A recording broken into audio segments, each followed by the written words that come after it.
ئێمە وەکو لێژنەی کاروباری شەهیدان و قوربانیانی جینۆساید و زیندانیانی سیاسی داواکاریەکانمان ئاراستەی کۆمەڵگای نێودەوڵەتی دەکەین کە سەرجەم ئەو کۆمەڵکوژیانەی دژبەگەلی کورد و پێکهاتەکانی تری کوردستان ئەنجام دراون بە جینۆساید بناسرێن.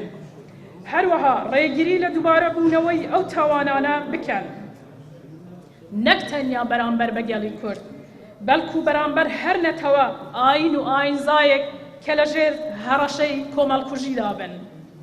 هەروەها ڕووی داواکاریمان ئاراستەی حکوومەتی فدرالی عێراق دەکەین بۆ جێبەجێکردنی ئەرکی سەرشانیان بەرامبەر قوربانیانی جینۆسایدی دژبەگەلی کورد و تەواوی پێکهاتەکانی تری کوردستان و عێراق بۆ ڕێگیریکردن لە دووبارەبوونەوە، هەروەها قەرەبووکردنەوەی قوربانیان و سزادانی تاوانباران.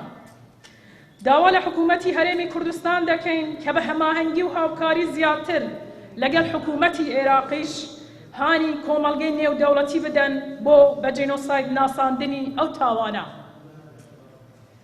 هەروەها هەماهەنگی تەواو بکەن بۆ پەلەکردن، هەڵدانەوە و گەڕانەوەی ڕووفاتی قوربانیانی جینۆساید کراوی گەلی کوردستان لە بیابانەکانی عێراق کە تا ئێستاش کە سوکاریان چاوەڕوانی گەڕانەوەی ڕووفاتی ئازیزانیان دەکەن.